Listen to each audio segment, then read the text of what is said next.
A Werewolf Shifter Romance, written by Amelia Hart. Chapter 1. Blood on Innocent Hands. Era had learned 3 years ago that invisibility was the best survival strategy for an Omega working in the royal castle. Keep your head down, your voice soft, your movements quiet. Blend into the stone walls and wooden floors until the nobles forgot you existed. It had served her well, this self-imposed erasure, until tonight.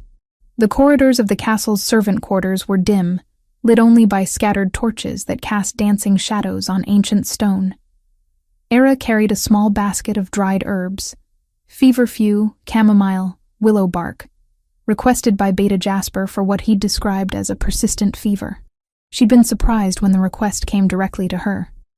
Jasper was the Alpha King's most trusted advisor, a man whose word carried weight in every corner of the kingdom. He could have summoned the royal healers, could have demanded attention from far more skilled hands than hers, but he'd asked for her specifically. The young woman from the kitchens, he'd told the head housekeeper. The one with the gentle touch and knowledge of old remedies. Era's grandmother had taught her about herbs before she died, back when Era still had a village to call home. That was a lifetime ago, before she'd become just another orphaned Omega, wandering from place to place, looking for somewhere safe to disappear.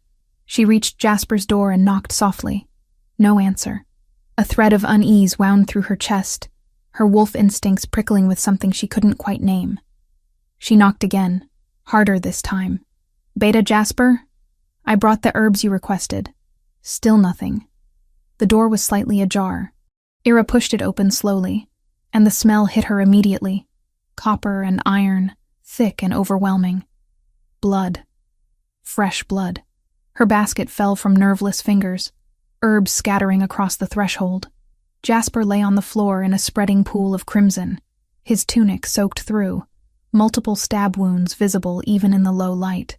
His eyes were still open, still aware, and when they locked onto hers, desperate recognition flared in their depths.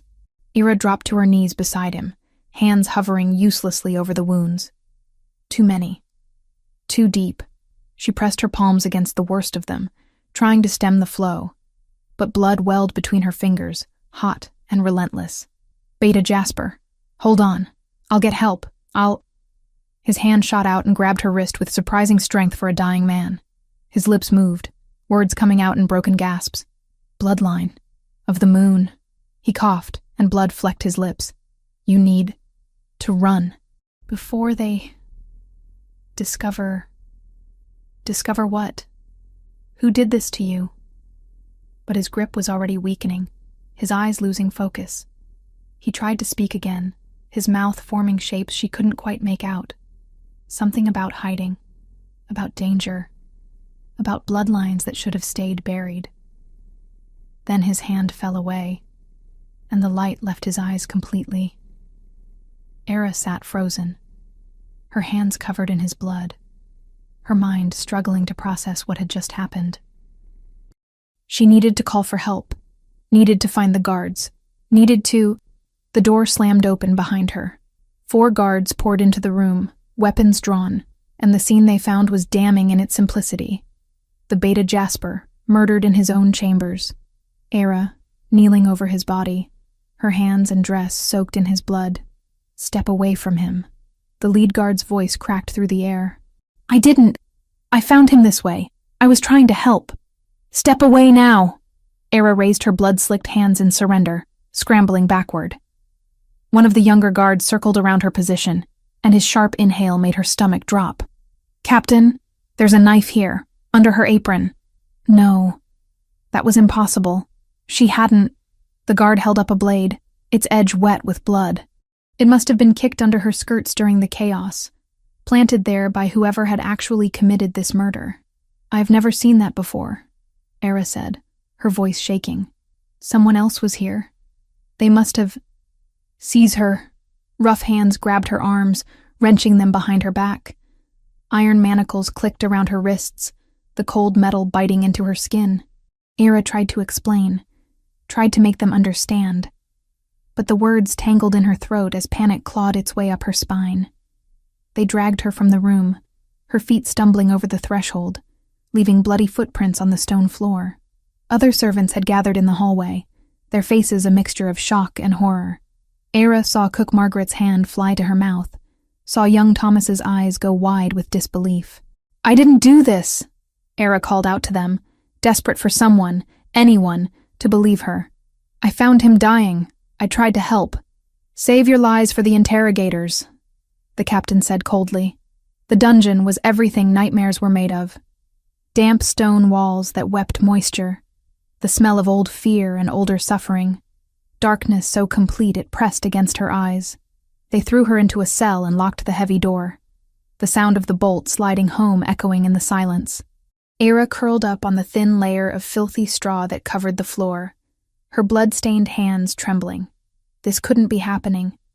Jasper had been alive when she entered the room, barely, and his killer must have fled just moments before she arrived. Someone had planned this, had timed it perfectly to ensure she would be the one found at the scene. But who? And why? The hours bled together in the darkness. Twice a day, guards came to question her, their methods growing progressively more brutal when she continued to maintain her innocence. They wanted her to confess, wanted her to explain why a lowly kitchen servant would murder one of the most powerful men in the kingdom. She had no answers that satisfied them. On the third day, a priest came to her cell. He was middle-aged, with kind eyes and a soft voice that seemed out of place in this hell. "Child," he said gently, "I'm here to offer you the comfort of confession. Whatever sins weigh upon your soul, the gods will grant forgiveness if you speak true." Era sat up slowly, her body aching from days on the stone floor. "I have nothing to confess, Father. I didn't kill Beta Jasper." The priest settled himself on a wooden stool just outside the bars. "Tell me what happened then. Sometimes speaking the truth aloud can bring clarity." So she did. She told him about the request for herbs, about finding Jasper dying, about the words he'd gasped before death took him. The priest listened without interruption, his expression thoughtful. These words he spoke, "bloodline of the moon." "Do you know what they mean?" "No, Father. I don't speak the old tongue. They mean bloodline of the moon." The priest leaned closer, and something in his voice changed, became sharper. "Did he say anything else? Mention any names, any places, any objects of importance?" A chill ran down Era's spine.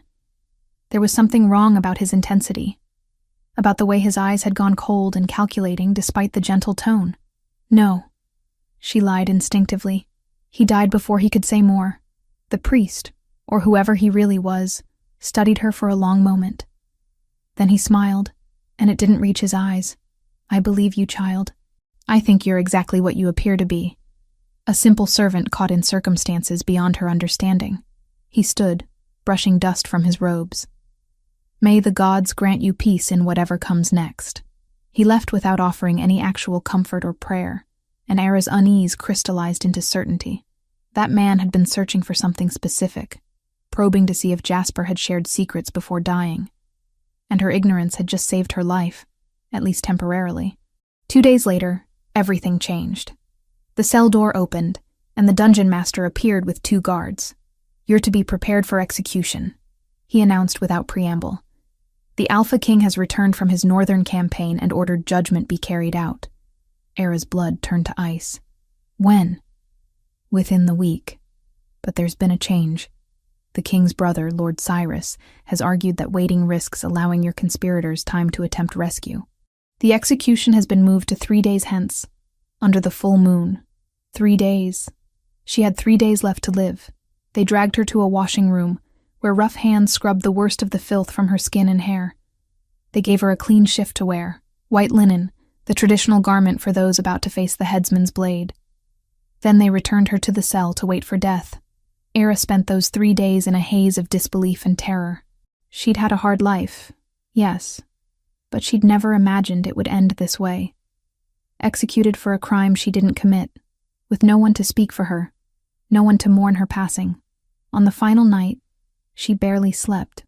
Through the small barred window high in her cell, she could see the moon rising, full and luminous. It seemed to pulse with light, and Era found herself transfixed by it, unable to look away. "I'm innocent," she whispered to the moon. "If there are any gods listening, Any spirits who care about truth? I'm innocent. The moon offered no answer. Dawn came too quickly. The guards arrived with first light, unlocking her cell and binding her wrists with rough rope. They led her up from the dungeon, through corridors she'd once walked freely, and out into the castle's main courtyard. A crowd had already gathered. Hundreds of people, nobles and commoners alike, packed into the space. A wooden platform had been erected in the center, raised 4 feet above the ground so everyone could witness justice being served. Ira's legs nearly gave out when she saw the execution block waiting at the platform's center. They hauled her up the wooden steps. The morning sun was bright, almost blinding after days in darkness, and Era had to squint against it. She could see faces in the crowd, some angry, some curious, some merely bored. To them, she was entertainment, a cautionary tale, a break in their daily routine. The executioner stood to one side, a massive man in a dark hood. But it wasn't him who held the ceremonial sword. Alpha King Matthias stood at the platform's edge, and even in her terror, Era couldn't help but take in the sight of him. He was exactly as the servant's gossip had always described, tall and powerfully built, with shoulder-length black hair and a neatly trimmed beard. His eyes were the color of steel, hard and cold as he looked at her. He wore black leather and furs despite the warm morning, the silver wolf insignia of the royal house prominent on his chest. This was the man who would take her life. A priest stepped forward to offer final rites, his voice droning through prayers Era barely heard. Her heart was pounding so hard she thought it might tear free from her chest. The crowd grew quiet, waiting. Matthias ascended the platform, the ceremonial blade held in both hands. Up close she could see the battle scars on his face, the weariness in his eyes. This was a man who'd seen too much death, done too many hard things, and now he would kill her too. Era of no house, he said formally. You have been found guilty of the murder of Beta Jasper, trusted advisor to the crown and shield brother to the king. Have you any final words? She should beg. She should plead. She should throw herself at his feet and sob for mercy. But Era had spent 3 years making herself small and invisible, and she was so tired of it. If she was going to die, she would die with whatever dignity remained to her. I'm innocent, she said clearly, her voice carrying across the silent courtyard. I didn't kill Beta Jasper. I tried to save him. The real murderer still walks free. Something flickered in Matthias's eyes.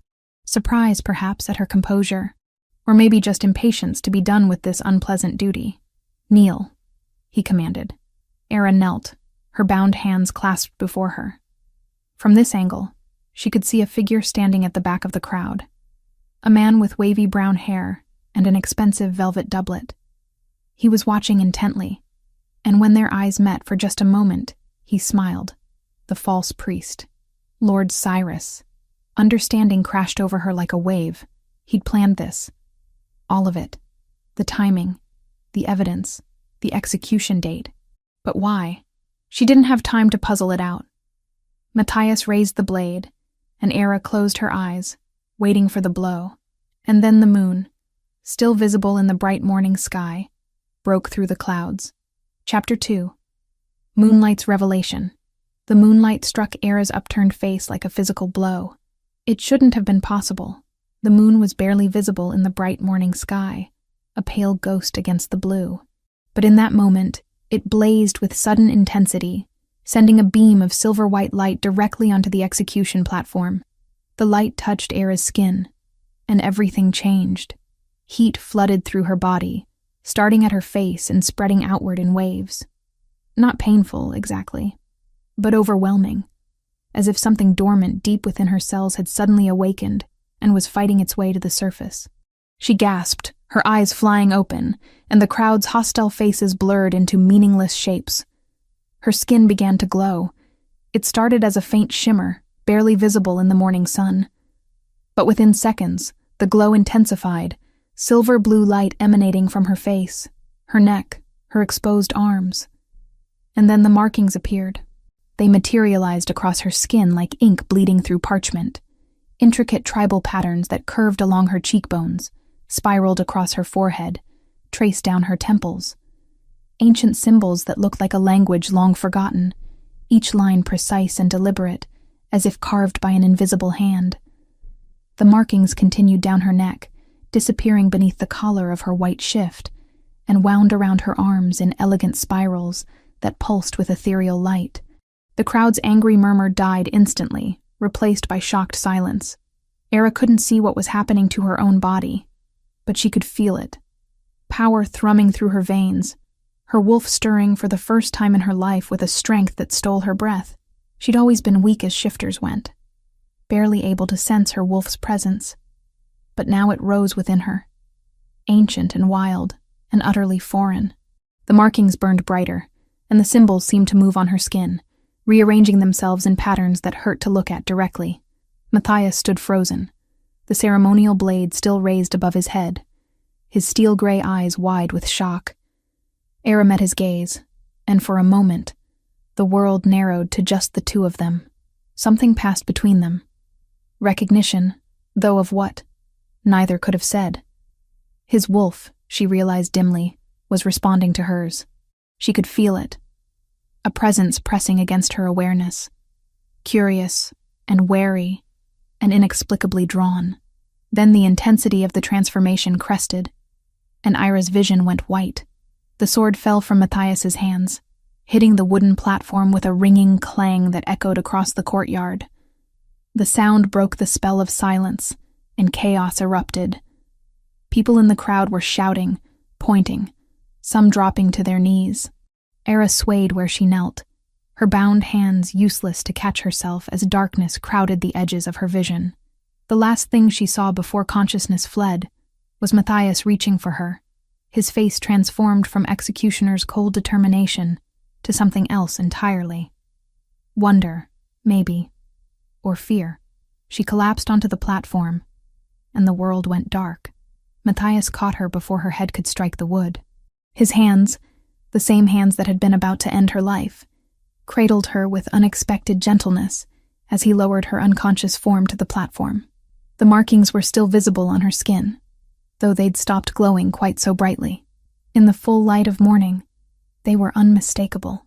Matthias had seen drawings of such marks in ancient texts kept in the castle library. Illustrations accompanying legends he'd thought were nothing more than stories. But legends, it seemed, could bleed into reality. Luna blessed, someone in the crowd whispered, and the words rippled outward, growing louder with each repetition. Luna blessed. Luna blessed. An elderly man pushed his way through the crowd, his scholar's robes marking him as one of the castle's archivists. His weathered face had gone pale, his eyes locked on the markings with an expression of awe. "My king," he said, his voice shaking. "Those markings. I've studied the old texts my entire life. Those are the symbols of the Luna Blessed, the bloodline that was hunted to extinction 300 years ago during the Great Massacre." Matthias knew the history. Every shifter did. The Luna Blessed had been a rare lineage, Omegas born with the ability to bridge the physical and spiritual realms. They'd been healers, seers, guardians of sacred spaces, and they'd been slaughtered when fear overcame reverence, when people decided such power was too dangerous to allow to exist. "That's impossible," Matthias said, though his eyes told him otherwise. "The Luna Blessed are gone. The last of them died centuries ago." Apparently not. The scholar knelt beside Era's unconscious form, studying the markings without touching her. "These symbols cannot be faked, Your Majesty. They're written in the language of the spirit realm itself, visible only on those carrying the blessed bloodline. If she bears these marks, she is Luna Blessed." Another voice joined the conversation, an aged priestess who served in the castle's temple, her milky eyes suggesting blindness, but seeing far more than most. "There's more, Your Majesty. Luna Blessed are incapable of taking innocent life. Their very nature prevents it. If she bears these markings, she physically could not have murdered Beta Jasper." The words hit Matthias like a blow to the chest. He'd been about to execute an innocent woman. He'd stood over her with a blade raised, ready to end her life, and she'd been innocent all along. The real killer was still out there, still free, still unpunished, and Matthias had nearly completed their work by killing the one person who might hold answers. He had ordered executions before, but never on evidence this thin, never with doubt already gnawing at the edges of his certainty. If the moon itself had intervened to spare her, he would not compound his error by clinging to pride. He would find the truth, even if it meant unraveling his own judgment thread by thread. "Clear the courtyard," he commanded, his voice cutting through the chaos. "All of you, leave. Now." The crowd hesitated, reluctant to abandon such unprecedented drama, but the royal guards moved in to enforce the order. Slowly the courtyard emptied, though Matthias could see faces pressed against windows, people craning for a better view of the unconscious woman on the platform. Cyrus materialized at his elbow, his expression perfectly calibrated between concern and curiosity. "Brother, what's happening? I've never seen anything like this." Neither had Matthias. He looked down at Era's peaceful face, the markings still faintly glowing on her skin, and tried to reconcile this revelation with everything he'd thought he knew. "Get the healers," Matthias said, "and have chambers prepared in the royal wing. Guarded chambers. She stays under watch until we understand what this means." "Is that wise?" Cyrus's voice carried just the right note of caution. "We don't know what she is, what she's capable of. Perhaps the dungeon would be safer." "She's Luna Blessed," Matthias snapped. "She's sacred, and she's innocent of Jasper's murder, which means we have a killer walking free in this castle." He turned to face his brother fully. "You advised me to accelerate the execution." "Why?" Cyrus didn't miss a beat. "You'd been away for weeks, brother. The castle was restless, demanding justice for Beta Jasper's murder. I thought swift action would satisfy them, prevent any conspirators from organizing a rescue attempt." He gestured to Era. "How was I to know she was anything other than what she appeared? A servant caught red-handed with a murder weapon." It was a reasonable explanation. Too reasonable, perhaps. But Matthias's thoughts were scattered, his wolf still agitated by the woman's proximity. He couldn't think clearly, not with her unconscious form in his arms, not with those marks glowing against her pale skin. "Just get the healers," he repeated. 4 servants appeared with a stretcher, but Matthias found himself reluctant to release her. There was something about touching her, about holding her, that made his wolf settle in ways he didn't understand. Finally, he forced himself to lay her carefully on the stretcher. As they carried her away, Cyrus moved to follow, but Matthias caught his arm. "You'll tell no one about this, not until we understand what we're dealing with." "Of course." Cyrus nodded solemnly. "Though I fear word has already spread. Half the kingdom saw what happened here." He was right. There was no containing this. By nightfall, every pack within riding distance would know that a Luna Blessed had appeared in the Alpha King's castle. Matthias watched them carry Era through the castle doors, then turned to look at the spot where she'd knelt, where he'd stood ready to end her life. The ceremonial sword still lay where it had fallen, sunlight glinting off the blade. He'd felt something when their eyes met, just before the transformation. His wolf had recognized something in her, had strained toward her with an intensity that left him shaken. That shouldn't have been possible. He was the Alpha King, the most powerful shifter in the realm, and he'd never had such a visceral reaction to anyone. What was she? Really? And why had Jasper been killed the very night he'd requested her presence in his chambers? Matthias picked up the sword, noting how his hand trembled slightly. Jasper had been more than his beta, more than his advisor. The man had raised him after his parents died, had taught him everything about ruling, about honor, about the weight of responsibility. "I'm sorry," Matthias whispered to the empty air. "I almost failed you. I almost let your killer win, but now he had a second chance." The Luna Blessed woman, Era, was innocent, which meant someone had gone to elaborate lengths to frame her. Someone with access to Jasper's chambers. Someone who knew exactly when to plant evidence. Someone who wanted her blamed for the murder. Someone, perhaps, who'd known what she was before she herself had known. Matthias's eyes drifted to where Cyrus stood, speaking with the captain of the guard, giving orders about increased security. His brother looked every inch the concerned prince, the loyal second in command, but there'd been something in his expression when the markings first appeared, a flash of satisfaction, quickly hidden. as if he'd been expecting exactly what had happened. No. Matthias forced the thought away. Cyrus was his brother, his blood.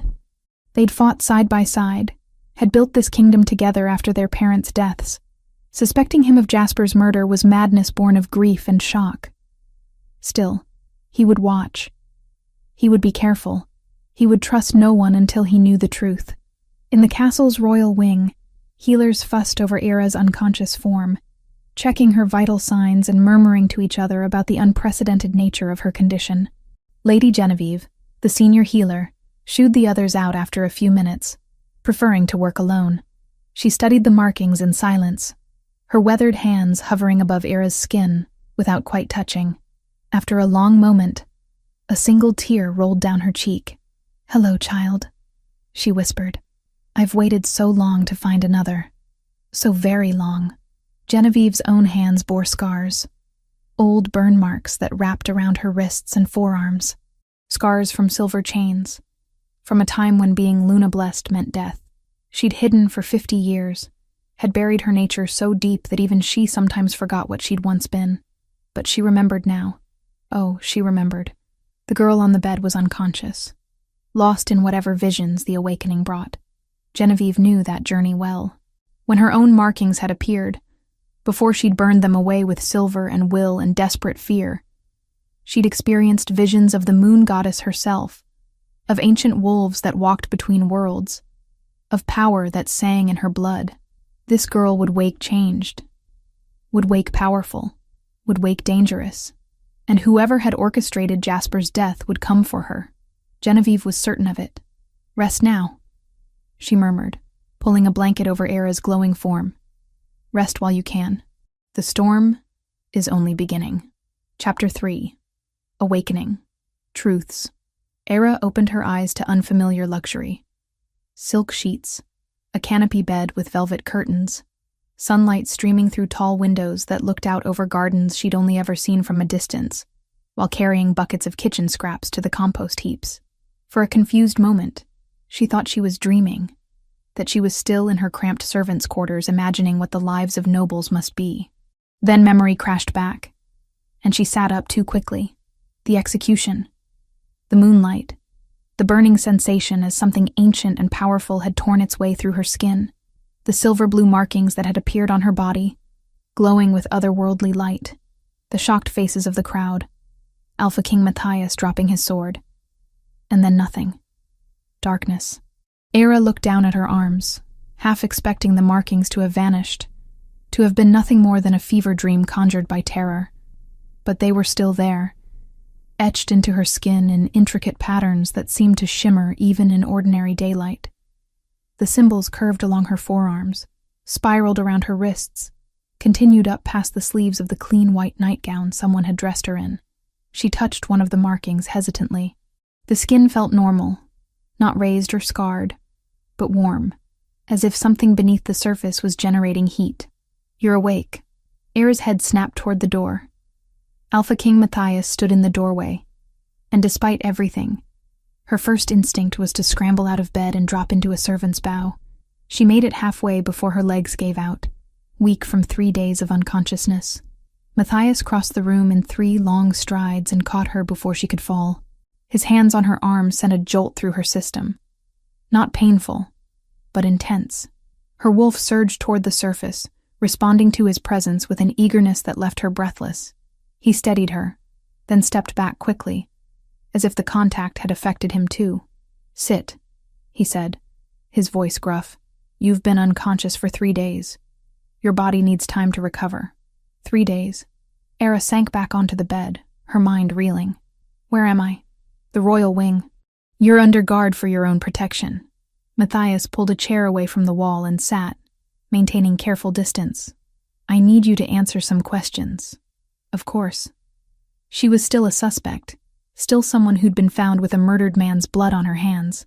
The markings might have saved her from execution, but they hadn't erased the circumstances of Jasper's death. "I'll tell you whatever I can," Ira said quietly. "Your lineage, your family, tell me everything." Thyra shook her head slowly. "There's nothing to tell, Your Majesty. I'm an orphan. I never knew my parents." My grandmother raised me in a small village north of here until I was 14. When she died, I left. I've been moving from place to place ever since, taking whatever work I could find. I came to the castle 3 years ago, and I've worked in the kitchens ever since. And your grandmother, did she ever mention anything about your bloodline? About being special or different? No.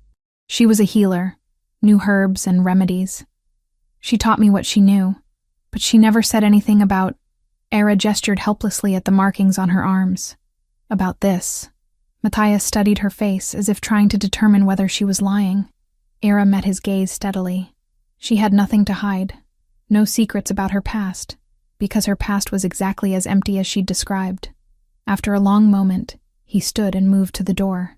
Wait here, as if she could go anywhere else. Era watched him leave, heard him speaking to someone in the hallway. Minutes later, he returned with 3 elderly men in scholars' robes, their arms laden with ancient books. These are the royal archivists, Matthias said. They've spent the past 3 days researching everything we know about Luna Blessed. Tell her. The eldest of the 3 stepped forward, setting his books on a nearby table. His hands shook slightly, whether from age or excitement Era couldn't tell. My lady, he began, and Era almost laughed at the title. The markings you bear are unmistakable. They identify you as one of the Luna Blessed, a bloodline we believed extinct for nearly 3 centuries.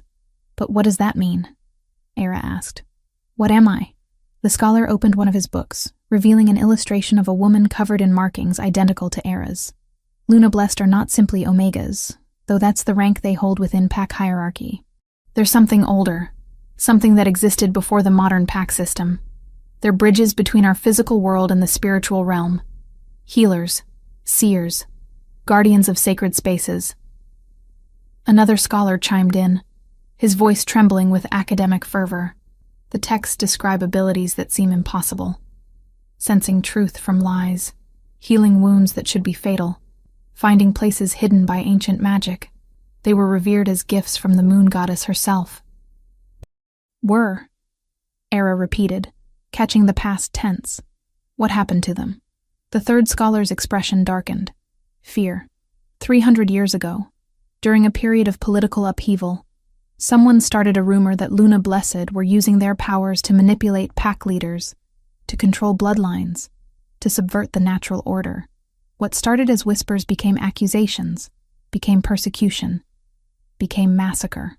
Within a decade, they were gone, hunted down and killed, their knowledge destroyed, their sacred places burned. Silence fell over the room. Era looked down at her hands, at the markings that proclaimed her membership in a murdered people. But the most important detail, Matthias said, his voice cutting through her shock, is this. Luna Blessed are physically incapable of taking innocent life. Their nature prevents it. If you were to kill someone who didn't deserve death, who hadn't attacked you or threatened the defenseless, your markings would burn away immediately. The spiritual power that sustains them would reject you. Understanding dawned slowly. So I couldn't have killed Beta Jasper. No, you couldn't have, which means someone else did, and they went to great lengths to frame you for it. Matthias dismissed the scholars with a gesture, waiting until they'd gathered their books and left before continuing. The investigation into Jasper's death has been reopened. But until we find the real killer, you remain in danger. You'll stay here, in these chambers, under constant guard. So I'm still a prisoner, just in a nicer cell. You're under protection, Matthias corrected, but his tone suggested he understood the distinction was largely semantic. Whoever killed Jasper knew what you were before you did. They chose you specifically to frame for the murder. That level of planning suggests they're still watching, still dangerous. He was right, Era knew, but being trapped in luxury was still being trapped. After Matthias left, Era spent hours exploring the confines of her gilded cage. The chambers were larger than any space she'd ever occupied. A bedroom, a sitting room, even a small bathing room with an actual copper tub. Servants brought her meals, far finer than anything she'd eaten while working in the kitchens. But guards stood outside her door at all times, and when she tried the handle, she found it locked from the outside. The days began to blur together. Era slept fitfully, her dreams full of strange imagery. Wolves made of starlight, ancient forests that sang with power, the face of an old woman she'd never met but somehow recognized. She'd wake with her heart racing, the markings on her skin glowing faintly in the darkness. And there were other changes. Subtle at first, then increasingly impossible to ignore. She could hear things she shouldn't be able to hear. Conversations happening in rooms far down the corridor. The whisper of wind against stone carrying fragments of words from the courtyard below. When guards stood outside her door, she could sense their emotions bleeding through the wood, their boredom and unease, and carefully hidden fear of what she might be. It was overwhelming, disorienting, terrifying. On the 5th day of her confinement, someone knocked on her door. Not the perfunctory rap of servants delivering meals, but a deliberate pattern. 3 quick taps, a pause, then 2 more. "Enter," Era called, and was surprised when the door actually opened. The woman who entered was perhaps 50, with silver-streaked brown hair and the practical clothing of a healer. Ira recognized her vaguely from her days working in the kitchens. Lady Genevieve, the senior healer who occasionally came to the servant quarters when someone fell too ill to work. Genevieve closed the door behind her and studied Era with an intensity that made her shift uncomfortably. "My lady," Era began, "if you're here to check on my health, I'm not." Genevieve's voice was soft but firm. She moved closer, her eyes locked on the markings visible on Era's arms. "I'm here because I know what you are, because I was like you once." The words hung in the air between them. Era's breath caught. "You're Luna Blessed?" "I was." Genevieve pulled up her sleeves, revealing scars that wrapped around her wrists and forearms. Old burn marks, deliberate and precise. "I was 12 when my markings appeared. My parents, terrified of what would happen if anyone discovered the truth, used silver chains to burn them away. Silver is one of the few things that can destroy the markings permanently, you see. It nearly killed me, but it worked. The markings faded, and I learned to bury my gifts so deep that even I forgot they existed most of the time. Why are you telling me this? Because you need training. Because awakening as Luna Blessed without guidance is dangerous. Because I've spent 50 years in hiding, and I'm tired of it." Genevieve sat in the chair Matthias had occupied earlier, her expression weary. "Also because whoever killed Beta Jasper did so for a reason, and that reason involves you. Jasper came to me a week before his death. He'd been researching Luna Blessed, had found references in old texts to a sacred artifact called the Crystal of Binding. He wanted to know if the legends were true. Are they? Yes. The crystal was created by the first Luna Blessed as a tool to stabilize mate bonds, to protect against corruption of the natural connections between souls. But in the wrong hands, it could be used to break those bonds, to steal power from other shifters. Jasper was convinced someone was searching for it. Era's mind raced. And he was killed before he could report this to the king. Exactly. And you were framed because someone needed to know if you were truly Luna Blessed. The only way to reveal our nature is through extreme stress, usually mortal danger under a full moon. They set you up for execution knowing the truth would come out. But why not just kill me? Why go through such an elaborate setup? Genevieve leaned forward, her voice dropping to barely above a whisper. Because Luna Blessed can sense the location of sacred places. We're drawn to them. Whoever killed Jasper needs you alive to guide them to where the crystal is hidden. They just need to make you trust them first. A chill ran down Era's spine. She thought of the false priest who'd visited her in the dungeon. The 2 careful questions about what Jasper had said. The execution scheduled specifically for the full moon. Someone was manipulating events with terrifying precision. What do I do? Learn, quickly. Genevieve stood. I'll visit when I can. Teach you to control your gifts. The most important thing right now is learning to shield your thoughts and emotions. If you can sense others, there's a chance others with power can sense you too. You need to learn to close yourself off, to protect what's in your mind. Over the next several days, Genevieve returned whenever she could steal time away from her healer duties. She taught Era meditation techniques, ways to visualize walls around her consciousness, methods to control the flood of sensory information that threatened to overwhelm her. It was hard, exhausting, But gradually, Era began to gain some measure of control.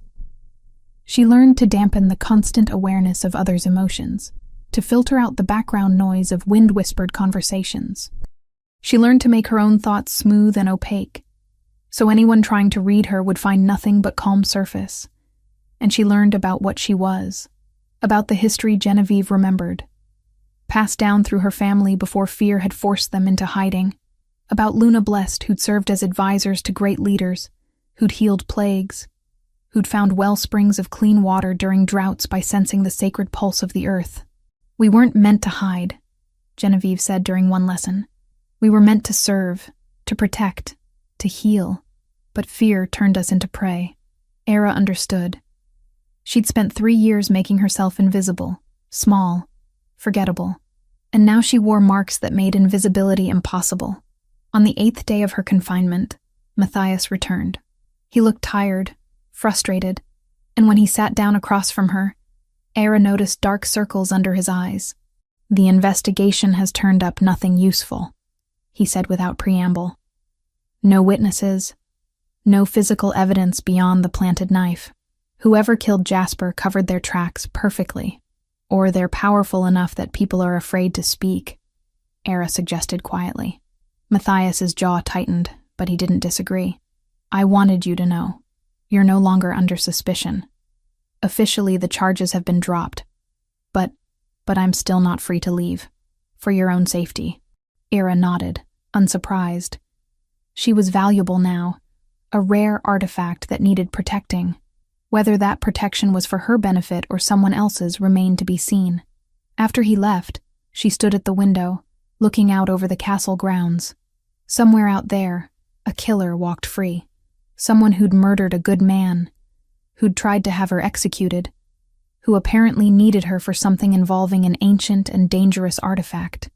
And she was locked in a tower, unable to run, unable to hide, unable to do anything but wait for whatever came next. The moon rose over the castle walls, and Ira's markings began to glow softly in response. She was Luna Blessed, bridge between worlds, vessel of ancient power. She just wished someone had bothered to ask if she wanted to be. Chapter 4. Unveiled Manipulations. The isolation was beginning to wear on Era's nerves. 10 days had passed since her awakening, 10 days of gilded captivity in chambers that grew more suffocating with each sunrise. Genevieve's training sessions provided brief respite, teaching her to control the overwhelming flood of sensations that came with her Luna-blessed nature. But between those stolen hours of instruction, Era had nothing to do but think, and her thoughts kept circling back to the same questions. Who had killed Jasper? Why had they chosen her as their scapegoat? And what did they want from her now? The summons, when it came, was unexpected. A servant arrived at her door bearing a formal invitation. The Alpha King requested her presence at tonight's court dinner. Not a request she could refuse, even if the phrasing suggested otherwise. Genevieve helped her prepare, selecting a gown of deep blue velvet that complemented the silver-blue glow of her markings. "Keep your shields up," the older woman advised as she arranged Era's hair. "The court will be watching for any sign of weakness, any crack in your composure they can exploit." "Why does Matthias want me there?" "To remind them what you are, perhaps, or to see how they react to your presence." Genevieve's hands stilled. "Be careful, child. Court is where knives hide behind smiles." The great hall blazed with candlelight, hundreds of flames reflected in polished silver and crystal until the room seemed to pulse with golden radiance. Every noble house in the kingdom had representatives present, their finest clothing on display, their expressions carefully neutral as Era entered. The conversations didn't stop exactly, but they shifted, voices dropping lower, eyes tracking her movement across the marble floor. Era kept her chin high, her steps measured, drawing on every lesson Genevieve had taught her about shielding her emotions. She would not let them see how their scrutiny affected her. Matthias sat at the head of the high table, looking every inch the Alpha King in black and silver. His eyes found hers across the room, and something passed between them. Acknowledgement, perhaps, or warning. Cyrus sat to his right, resplendent in burgundy velvet, his expression perfectly calibrated between concern and curiosity. Lady Genevieve waited at a seat near the middle of the table, and Era gratefully sank into the chair beside her. From this vantage point, she could see the entire hall, could sense the waves of emotion rolling through the assembled nobles. Curiosity, suspicion, fear disguised as fascination. The meal progressed through multiple courses, each more elaborate than the last. Era picked at her food, her appetite destroyed by the weight of so many eyes upon her. Beside her, Genevieve maintained a steady stream of quiet conversation, pointing out various nobles and their political allegiances, giving Era context for the power dynamics at play. Halfway through the main course, Cyrus rose from his seat, goblet in hand. The hall gradually quieted as people realized the king's brother wished to speak. "My lords and ladies," he began, his voice carrying easily across the space. "We gather tonight in celebration of stability restored, of justice served. The villain who struck down our beloved Jasper has been identified and punished." Era's hands clenched in her lap. Punished? She'd been proven innocent. The charges dropped. What was he doing? Cyrus continued, his expression grave. "Yet, I would be remiss if I did not give voice to the questions many of you harbor. Our honored guest appeared in this court for the first time on the very night Jasper was murdered. The Luna-blessed markings revealed themselves only when she faced execution. A convenient salvation, some might say. A miraculous escape from justice." Murmurs rippled through the hall. Era felt anger kindle in her chest, but Genevieve's hand on her arm kept her seated. "Are we to believe in coincidence?" Cyrus asked the room. "Or should we consider that ancient powers might be used for ancient deceptions? I do not make accusations, merely observations. But prudence demands we remember that power, however sacred its origin, can still be corrupted." The silence that followed was heavy with implication. Era looked to Matthias, whose face had gone dangerously still. "You dare question the Luna blessed in my hall?" The Alpha King's voice cut through the quiet like a blade. "You dare suggest that the sacred markings, which cannot be falsified, which have been verified by every scholar and priest in this kingdom, are somehow a deception?" Cyrus spread his hands in a gesture of reasonableness. "Brother, I question nothing. I merely voice the concerns I've heard whispered in corridors, spoken behind closed doors. Better to air such thoughts openly than let them fester in darkness. The Luna Blessed are incapable of murder," Matthias said, each word precise and hard. "This is not speculation or theory. It is documented fact. If she had killed Jasper, her markings would have burned away the instant his blood was spilled. They did not. Therefore, she is innocent. The investigation continues to find the real murderer." "Of course, Your Majesty. I meant no disrespect." Cyrus resumed his seat, but Ira caught the satisfied glint in his eye. He'd accomplished exactly what he intended, planting doubt, making people question her presence, ensuring that suspicion would follow her wherever she went. Era forced herself to eat, to maintain her composure, but rage simmered beneath her carefully controlled exterior. She was not a political pawn to be moved about the board. She was not a convenient scapegoat for someone else's crimes. When the meal finally ended, Ira stood to leave, but Matthias intercepted her before she could escape.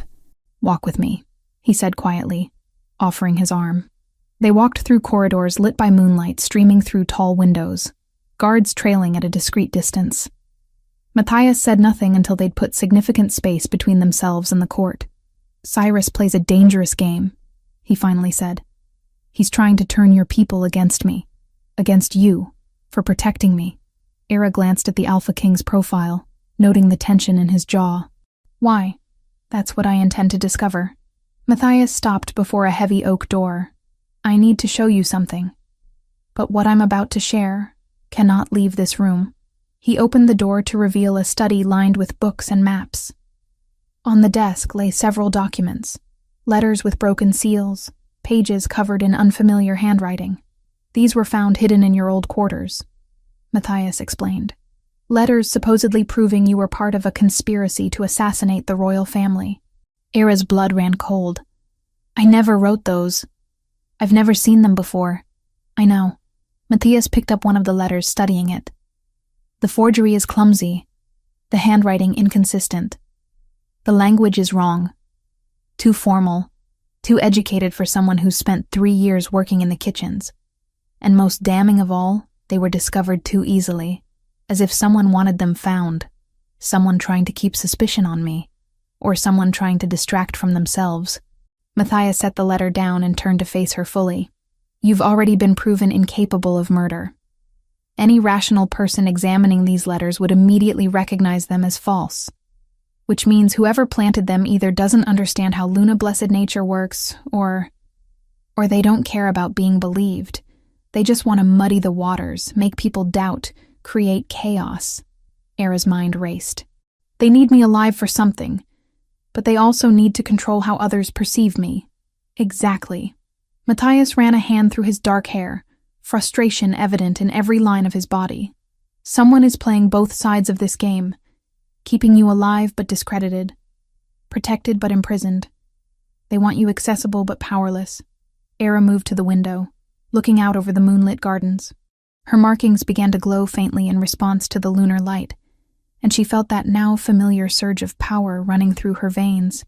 Jasper came to my room that night for a reason, she said slowly. He requested me specifically. What if he was trying to warn me? What if he'd discovered something about my bloodline and was killed before he could reveal it? Then his murderer would have needed to silence him quickly and frame someone who could later be useful. Matthias joined her at the window. Someone with Luna-blessed abilities that the killer would eventually need. The pieces were beginning to fit together, forming a picture that made Era's blood run cold. The crystal of binding. Genevieve told me about it. An artifact that Luna-blessed can sense and locate. If someone wants to find it, they'd need a Luna-blessed to guide them. Matthias's voice had gone grim, which means keeping you alive but under their control would be essential. And making sure you doubt me. Making sure the court sees me as a potential threat. Ensures I can't turn to anyone for real help. Era turned to face him. Who has the power to orchestrate something this complex? Who has access to plant evidence, to manipulate court opinion, to... She stopped, seeing the answer written in Matthias's expression. You already know who, she whispered. Suspecting and proving are different things. Matthias moved away from the window, his shoulders tight with tension. Cyrus is my brother. We've ruled together since our parents died. We've fought side by side, bled together, built this kingdom from the ashes of civil war. If I'm wrong, what if you're right? The question hung between them. Matthias said nothing for a long moment, and Ira could sense the war raging inside him. Loyalty to his blood versus the evidence slowly accumulating against his brother. I need proof, he finally said. Solid, irrefutable proof. Until then, I play along. I keep investigating. I watch and wait. And what do? You stay alive. You keep training with Genevieve. You learn to use your gifts. Matthias met her eyes, and she saw determination there alongside the exhaustion. And you trust no one except me and Genevieve. Can you do that? Era nodded, though doubt gnawed at her. Trust the Alpha King who'd nearly executed her? Trust the system that had thrown her in a dungeon based on circumstantial evidence? But what choice did she have? Over the following days, Era threw herself into training with renewed urgency. Genevieve taught her to extend her senses, to feel the emotional currents of people rooms away, to detect lies in the subtle shifts of heartbeat and breathing. The abilities were erratic, unpredictable, but gradually Era gained more control. She also noticed something else. When Matthias was near, her powers stabilized. His presence acted as an anchor, grounding the wild fluctuations of her newly awakened gifts. She didn't understand why, and she wasn't sure she wanted to examine it too closely. Matthias, for his part, began a careful investigation of his brother. He questioned servants about Cyrus's movements the night Jasper died. He reviewed financial records, looking for unusual expenditures. He watched during council meetings, noting which nobles seemed to defer to Cyrus more than necessary. But Cyrus was careful, too careful. Every answer had a reasonable explanation. Every action an innocent motivation, until the night Era woke to find her door unlocked. She sat up in bed, heart pounding, Luna-blessed senses straining into the darkness beyond her chambers. Someone had been here. She was certain of it. The guards outside should have prevented any intrusion, but she could feel the echo of another presence. the lingering trace of intent that had filled her room moments before. On her bedside table lay a single white rose and a folded note. Ira lit a candle with shaking hands and opened the note. The handwriting was elegant, the message brief. The king's brother walks in shadows. Trust your gifts, Luna Blessed. The truth hides in what is not said. As she read, another image overlaid the careful script. The false priest on the execution platform. Robes too fine for a humble cleric. The almost smile that had never reached his eyes, and the unmistakable profile of Matthias's brother beneath the hood. No signature. No way to know who'd sent it or why. But as Era stared at the note, her markings began to glow more brightly, and she felt a pull, faint but unmistakable, toward the northwest, toward something ancient and powerful calling to the Luna Blessed blood in her veins. The crystal. It was real. And somewhere in her awakening consciousness, she could sense its location, which meant whoever had killed Jasper, whoever had framed her, whoever needed her alive, they would be coming for her soon. And this time, she intended to be ready. Chapter 5. Silver and Truth. The attack came 3 days later, during Matthias's routine patrol of the outer territories.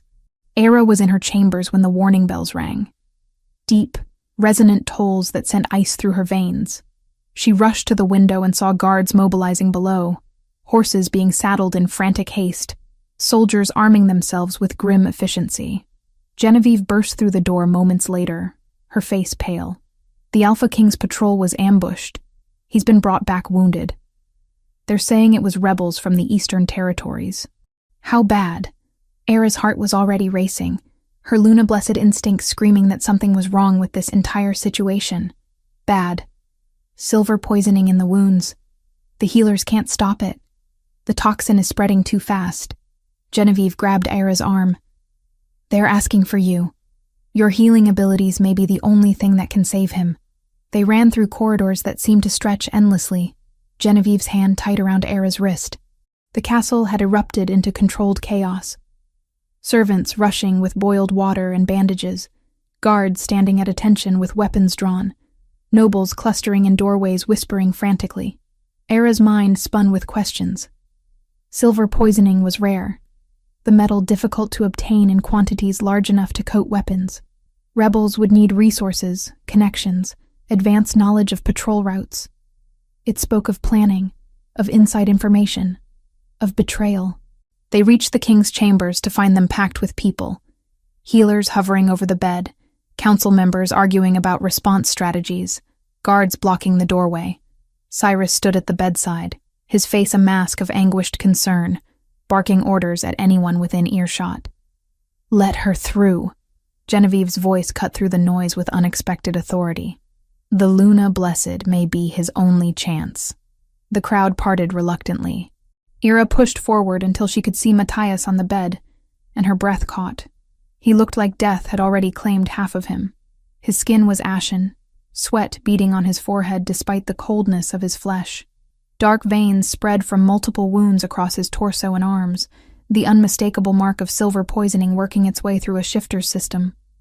His breathing was shallow, labored, each exhale sounding like it might be his last. But his eyes were open, and when they found hers, recognition flared in their steel-gray depths. Everyone out, Cyrus announced, his voice heavy with authority. Give the Luna Blessed space to work. If there's any hope. No. Era's voice was sharp. She turned to face Cyrus, her Luna Blessed senses suddenly screaming danger. Lady Genevieve stays, and I need silence to concentrate. Cyrus's expression flickered, just for a moment, with something that might have been annoyance. But he nodded graciously.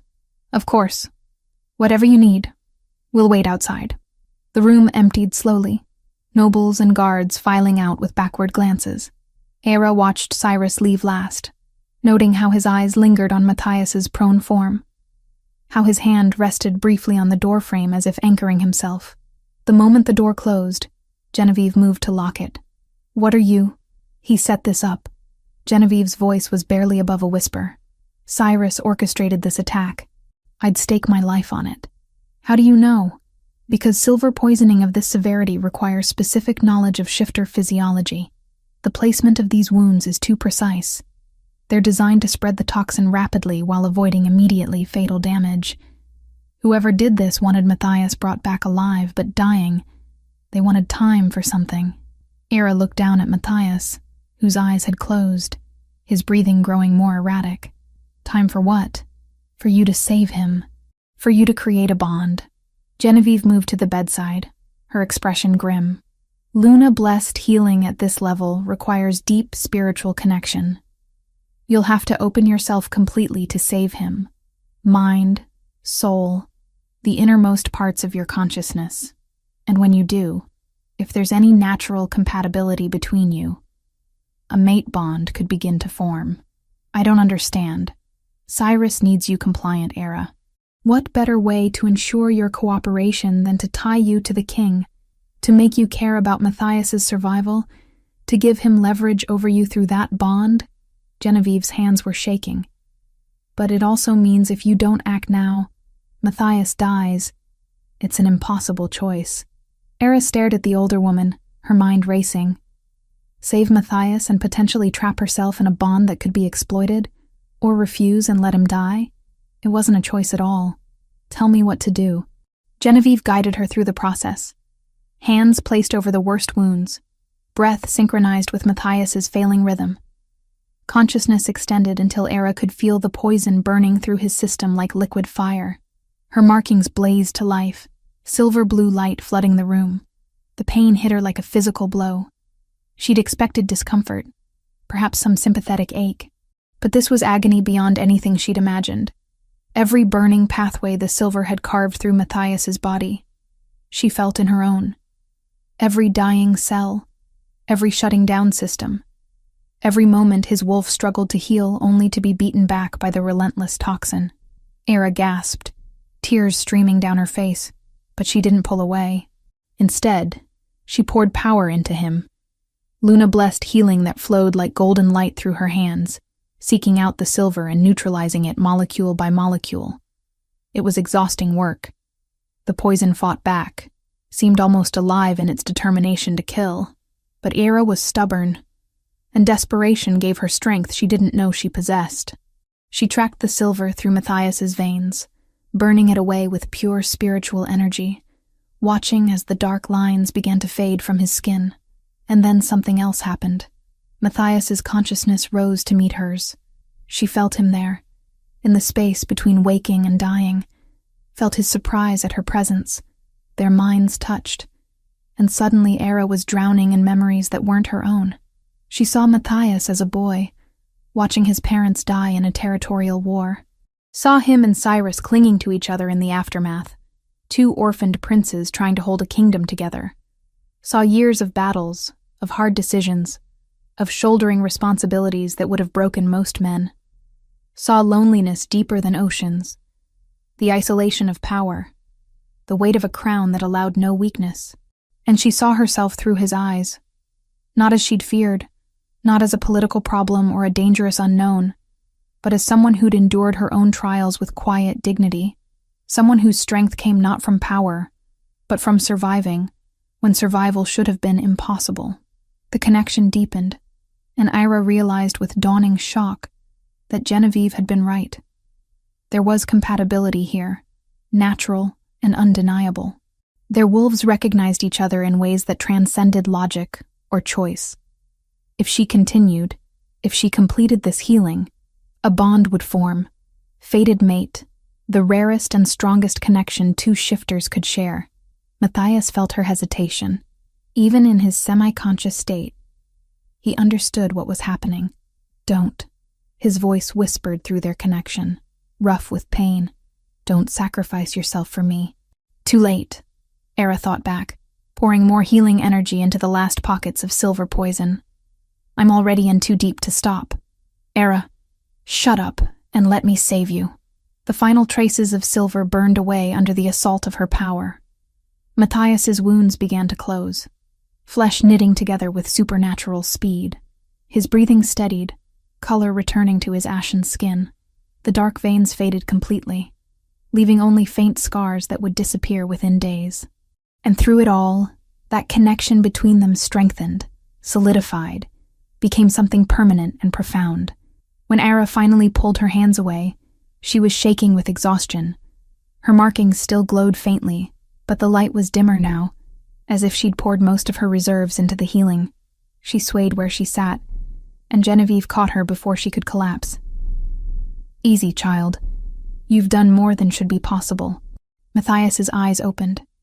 Fully aware now, the gray depths clear and focused. He sat up slowly, testing his body, looking down at the rapidly healing wounds with wonder. Then his gaze found Era's. "I felt," he began. "I know." Era cut him off, not ready to discuss what had just passed between them. "How do you feel?" "Like I should be dead." Matthias swung his legs off the bed, standing with only slight unsteadiness. "The amount of silver in those wounds, no one survives that. No one. Luna-blessed healing is different." Genevieve moved to the window, peering through the curtains at the crowd gathered in the courtyard below. "But we have a bigger problem. Cyrus will be waiting for confirmation that you survived. And he'll want to know what happened in here." Matthias's expression hardened. This was no random rebel attack. The ambush was too well coordinated. They knew exactly where we'd be, exactly when. They had silver weapons specifically designed to poison without immediately killing. "Your brother?" Era asked, though she already knew the answer. "My brother." The words came out flat, emotionless. But Era could sense the devastation beneath, through their new bond. And yes, she could feel it now, that subtle awareness of his presence, his emotions. She experienced his grief as her own. Cyrus hadn't just betrayed the kingdom. He'd betrayed blood, brotherhood, everything they'd built together. "We still have no proof," Matthias continued after a moment. "Nothing that would hold up before the council. He's too careful, covers his tracks too well. Then we give him what he wants." Era stood on unsteady legs, her mind working through possibilities. "He orchestrated this attack to force me to save you, to create a bond he could exploit. So we let him think it worked. You want to pretend? I want to use the truth." Era moved closer to Matthias, ignoring how her pulse quickened at his proximity. "The bond is real. He doesn't need to know we're aware of his manipulation. Let him think he's in control. Let him make his next move." Genevieve nodded slowly. "She's right.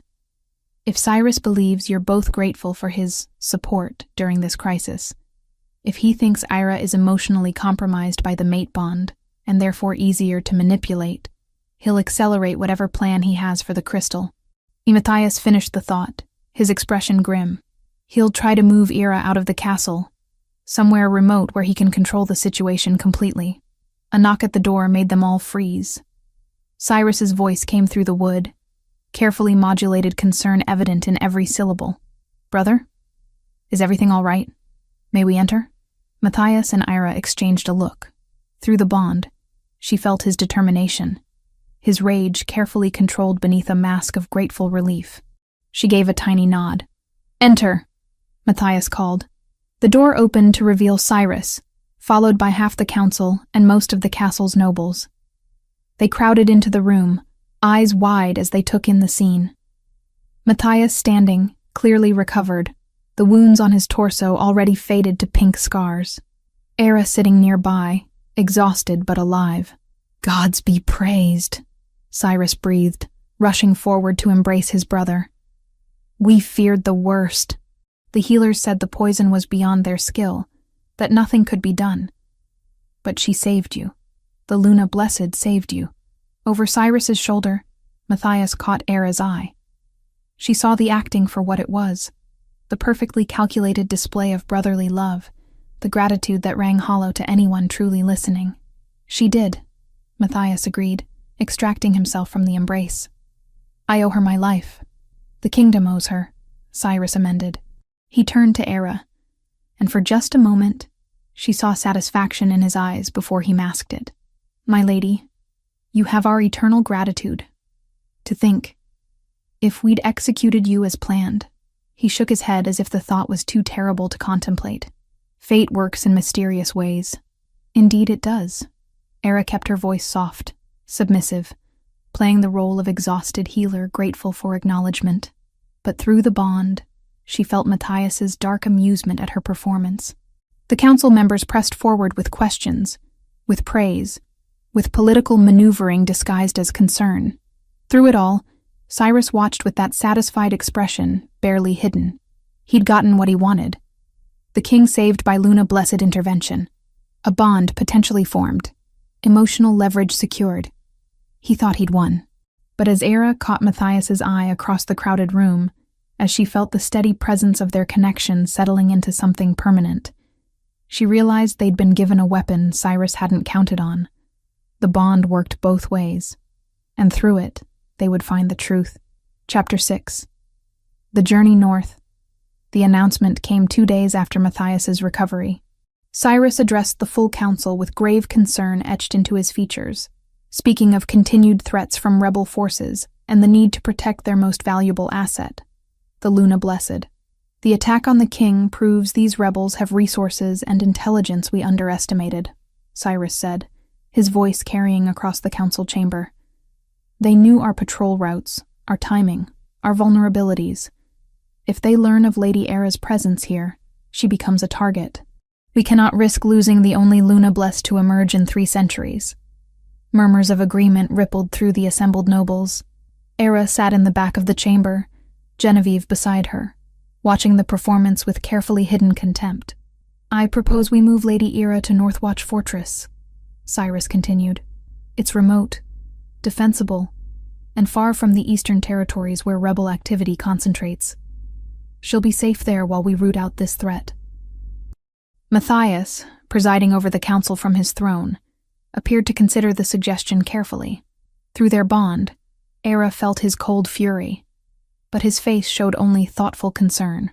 Northwatch is 3 days' ride from the capital, Matthias said. If we need her healing abilities again, then we'll send for her. But brother, keeping her here puts the entire castle at risk. These rebels have proven they can strike at the heart of our defenses.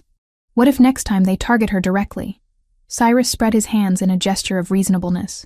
I volunteer to escort her personally, with a full contingent of guards. She'll be as safe as if she remained within these walls. But the kingdom will breathe easier knowing she's beyond the rebels' reach. The council debated for another hour, but the outcome was predetermined.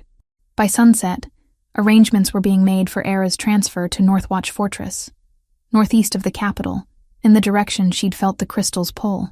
He's moving fast, Genevieve whispered, as they returned to Era's chambers. Faster than I expected. He must sense time running out. Era nodded, her mind racing through possibilities. Northwatch is northeast. The crystal. I can feel it calling from that direction. He's not taking me to safety. He's taking me exactly where he needs me to go. And Matthias can't refuse without revealing he knows the truth. Genevieve's expression was grim. You'll be alone with Cyrus and whatever guards he's chosen. Guards loyal to him, not the crown. Not quite alone. Era touched her chest, feeling the steady pulse of the mate bond connecting her to Matthias. He'll follow. He has to maintain appearances for another day or two. But he'll come. Will that be soon enough? Neither of them had an answer. The caravan departed at dawn 3 days later. A dozen guards handpicked by Cyrus, supply wagons, and an ornate carriage that would serve as Era's mobile prison. She stood in the courtyard as servants loaded her belongings, aware of the weight of observation from dozens of windows. Matthias descended the castle steps to bid her farewell, and for a moment they stood facing each other while the castle watched. Stay safe, Matthias said formally, but through the bond, she felt different words. I'm coming. Hold on. Thank you for your protection, Your Majesty. Era replied aloud, while sending back through their connection. I'll be ready. Cyrus appeared at her elbow, all solicitous concern. Come, my lady. The journey is long, and I'd like to reach the halfway point before nightfall. Era allowed herself to be handed into the carriage. As they rolled through the castle gates, she looked back once to see Matthias standing on the steps, his face unreadable. Then they turned a corner, and the castle disappeared from view. The first day of travel was uneventful.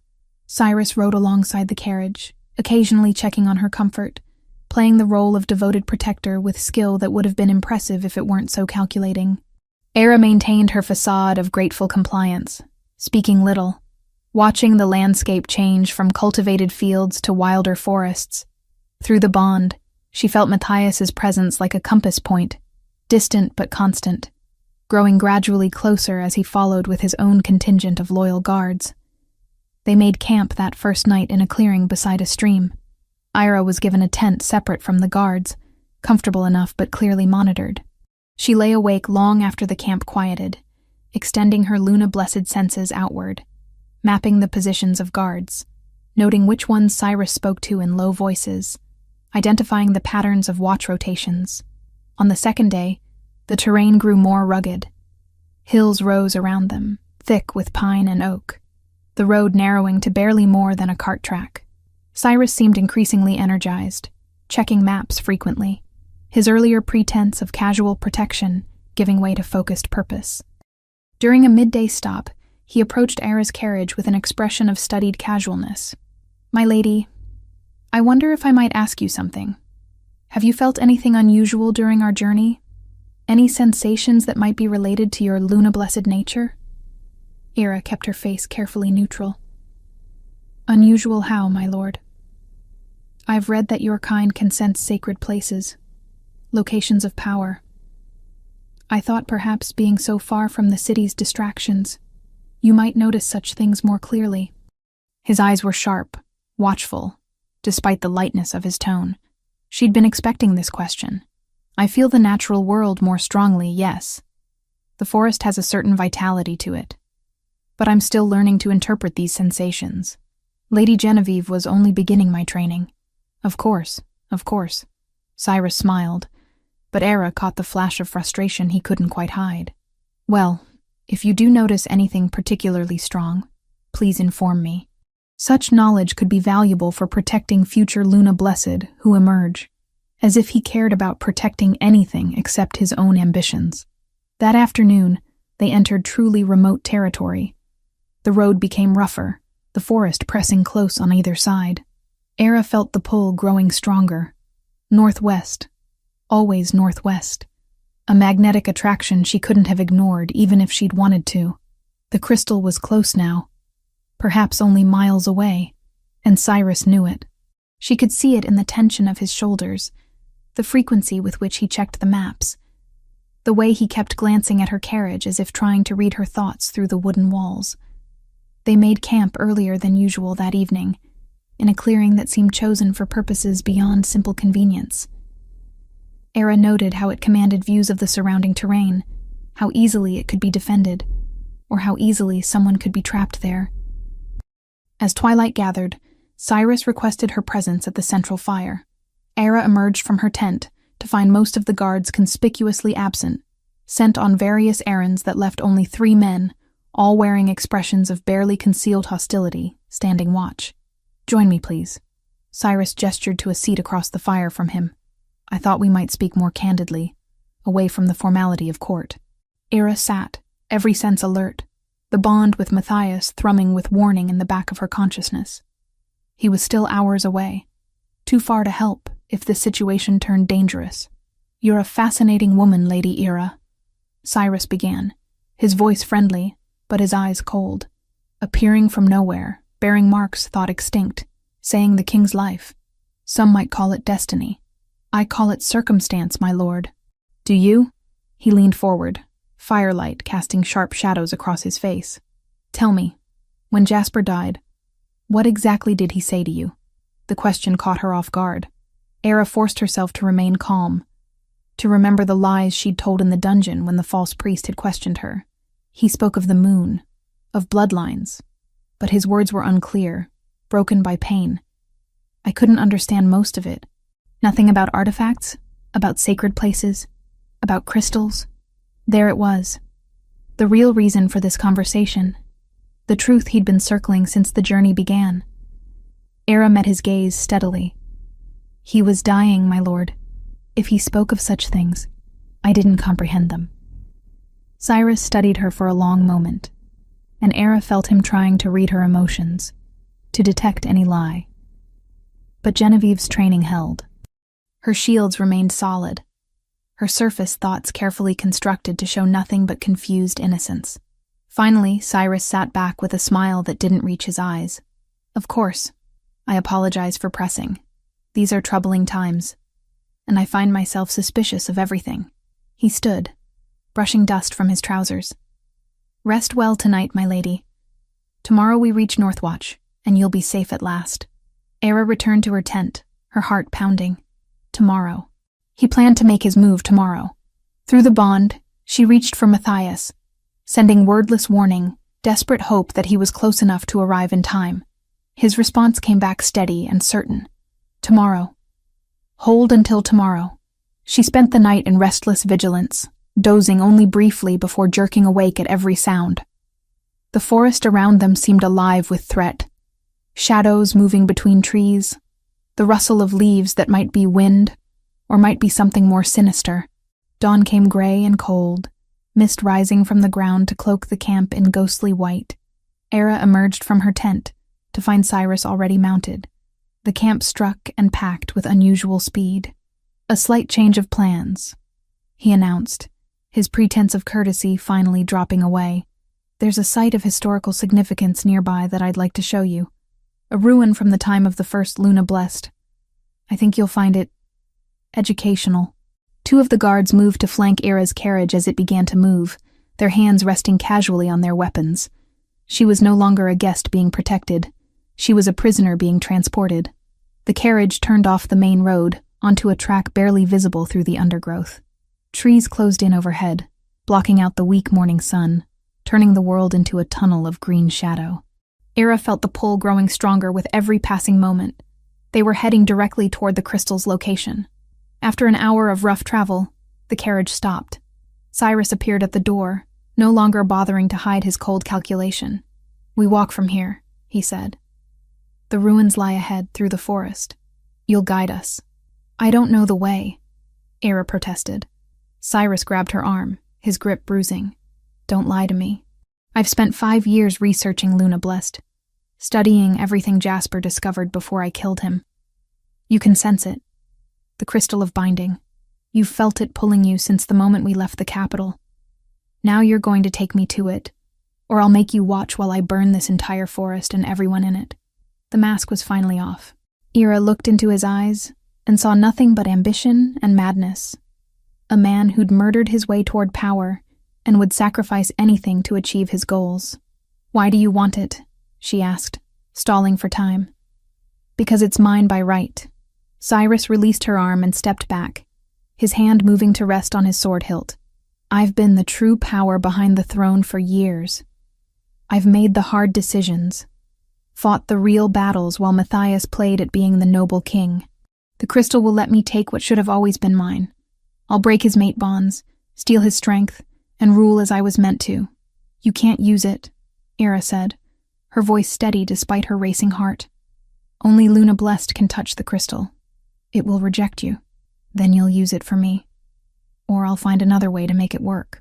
Cyrus's smile was cruel. Either way, we're going to those ruins. Now walk, northwest. Don't make me force you. Era had no choice. She left the carriage and began walking, following the magnetic pull that had been with her since her awakening.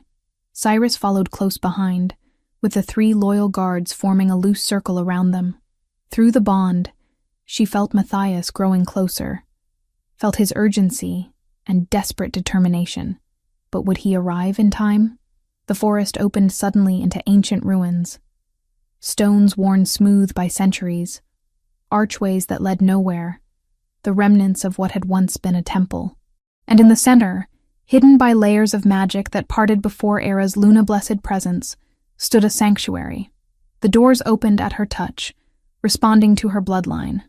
Inside, moonlight somehow penetrated despite the thick forest canopy, illuminating a circular chamber with a pedestal in the center.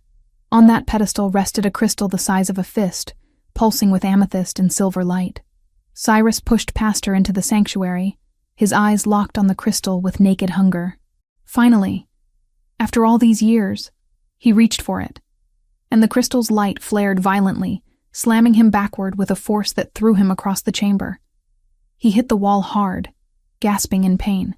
I told you, Era said quietly. Only Luna Blessed can touch it. Cyrus climbed to his feet, blood trickling from his nose, his expression twisted with rage. "Then you'll do it. Take the crystal and give it to me, or I swear." The sound of steel being drawn echoed from the doorway. Matthias stood framed in the entrance, sword in hand, his face carved from fury and betrayal. "Or you'll what, brother?" The Alpha King's voice was death itself. "Threaten her again. Please, give me the excuse." Behind him, a dozen loyal guards poured into the sanctuary. Cyrus looked between them, calculation warring with desperation in his eyes. Finally, he laughed, a bitter, broken sound. "You always were predictable, Matthias. Always the hero, always arriving just in time." He drew his own blade. "Fine. Then we'll settle this the old way, as brothers should have settled it years ago." Chapter 7. Sacrifice and Shattered Bonds. The sanctuary held its breath as the two brothers faced each other across ancient stone, years of shared history and recent betrayal, heavy in the air between them. Era stood frozen near the crystal, feeling the power radiating from the artifact pulsing in rhythm with her own heartbeat. "It didn't have to be this way," Matthias said, his voice rough with emotion. "We built this kingdom together. We survived our parents' deaths together. How could you throw all of that away?" Cyrus circled slowly, sword held in a fighter's stance. "Throw it away? I've been building toward this for years while you played at being the beloved king. Every decision you made, I corrected. Every weakness you showed, I compensated for. I've been the true power all along. You were just too blind to see it. You murdered Jasper. He was like a father to us both. He discovered my plans. He had to die." Cyrus's expression showed no remorse. "Just as you have to die now. The kingdom needs a leader willing to do what's necessary, not a sentimental fool who clings to outdated ideals." Matthias's wolf surged beneath his skin, power rippling through the air. "Then come and kill me, brother, if you can." They moved simultaneously, swords clashing with a sound like thunder. The fight was brutal and immediate. No circling, no testing, just two highly skilled warriors trying to end each other. Cyrus fought with desperate fury, all his resentment and ambition channeled into every strike. Matthias fought with cold precision, each movement calculated. But Era could feel through their bond the agony of fighting someone he'd once loved. The guards who'd come with Cyrus moved to intervene, but Matthias's loyal soldiers blocked them, and suddenly the sanctuary erupted into chaos. Steel rang against steel, men shouted and grunted, the smell of blood began to fill the air. Era pressed herself against the wall near the crystal's pedestal, trying to stay out of the way. Through the bond, she felt every blow Matthias took, every near miss that could have been fatal. The brothers were evenly matched. Years of training together meant each knew the other's techniques, could predict the other's moves. But Cyrus was fighting without honor. He used tricks, feints, deliberately targeted old injuries he knew Matthias carried. And when Matthias hesitated for just a moment, still unable to fully commit to killing his own brother, Cyrus exploited that weakness. His blade sliced across Matthias's ribs, drawing blood. The Alpha King stumbled back, and Cyrus pressed his advantage, raining down blows that forced Matthias into a defensive position. "You were always too soft," Cyrus snarled. "Too concerned with being good when you should have focused on being strong." Era couldn't just watch. She reached for the crystal without thinking, her Luna-blessed nature responding to the artifact's call. The moment her fingers touched its surface, power exploded through her. Ancient, vast, overwhelming. Vision slammed into her consciousness with brutal force. She saw the massacre of Luna-blessed 3 centuries ago, saw them herded into this very sanctuary and slaughtered. Saw their leader, an old woman with marking identical to Era's, standing before this crystal with tears streaming down her face. "We created this to protect," the ancient Luna-blessed whispered in the vision. "To strengthen the bonds that make us whole, to guard against corruption and destruction. But fear has turned us into prey, so I give you this final safeguard. If one of our bloodline willingly sacrifices herself to protect the crystal, its power will be distributed among all true mate bonds in the realm. It will become untouchable, uncorruptible, forever beyond the reach of those who would abuse it." The vision released her, and Ira gasped, understanding flooding through her. This was the answer. This was why the crystal had called to her. Why destiny had placed her here at this precise moment. She could end Cyrus's threat forever. She could ensure the crystal's power could never be stolen or corrupted. All it would cost was her life. Across the sanctuary, Matthias was losing. Cyrus had him pinned against a wall, sword at his throat, victory gleaming in his eyes. Any last words, brother? Yes. Matthias's gaze found Era's across the chaos. Through their bond, she felt his love, his regret, his desperate need for her to run, to save herself, to not do whatever foolish thing he could sense her considering. I'm sorry. Sorry? Cyrus laughed. For what? For failing to see what you'd become. For not stopping you sooner. For... Enough. Cyrus drew back his blade for the killing strike. For caring about you when I should have cared about the kingdom. Matthias finished quietly. Era made her decision. She wrapped both hands around the crystal and spoke the words that had appeared in her mind during the vision. Words in a language she'd never learned but somehow understood. I offer my life to protect this gift. I give myself willingly so that what was meant to heal cannot be twisted to harm. Accept my sacrifice and fulfill your purpose. The crystal blazed with light so bright it turned the sanctuary white. Cyrus spun toward her, his face contorting with rage and realization. No! What are you— Power erupted from the crystal in waves that knocked everyone to their knees. Era felt it pouring through her bloodline, through every cell in her body. The crystal began to crack, fissures of light spreading across its surface. Matthias fought his way to his feet, stumbling toward her. Era, stop! Don't do this! But it was already too late. The crystal shattered into thousands of fragments, each one blazing with amethyst and silver fire. The pieces shot outward like shooting stars, passing through the sanctuary walls as if stone didn't exist, spreading across the kingdom and beyond. Era collapsed, the effort of channeling that much power overwhelming her system. She felt the fragments reaching every mated pair in the realm, felt bonds strengthening, felt the natural connections between souls becoming unbreakable. The crystal's power, once concentrated in a single artifact, now lived in the hearts of thousands. And it had rejected Cyrus completely.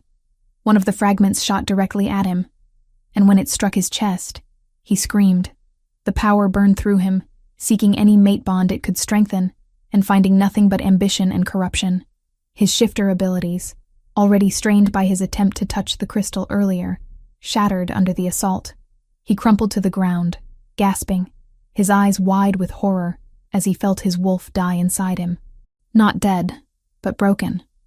Forever unable to shift, forever cut off from the source of his power. Matthias caught Era before she hit the ground, cradling her against his chest. She could barely keep her eyes open, her strength draining away as the price of her sacrifice came due. Why? Matthias's voice cracked with anguish. Why would you do that? Had to.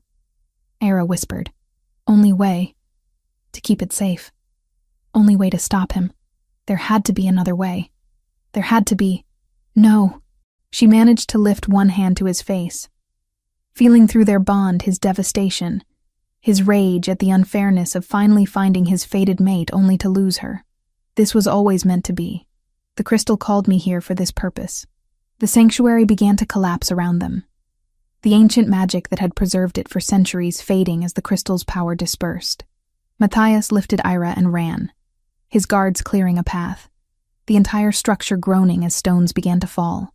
They burst out into the forest, just as the sanctuary imploded behind them, burying Cyrus under tons of rubble. Matthias heard his brother's screams cut off abruptly, and something in him broke.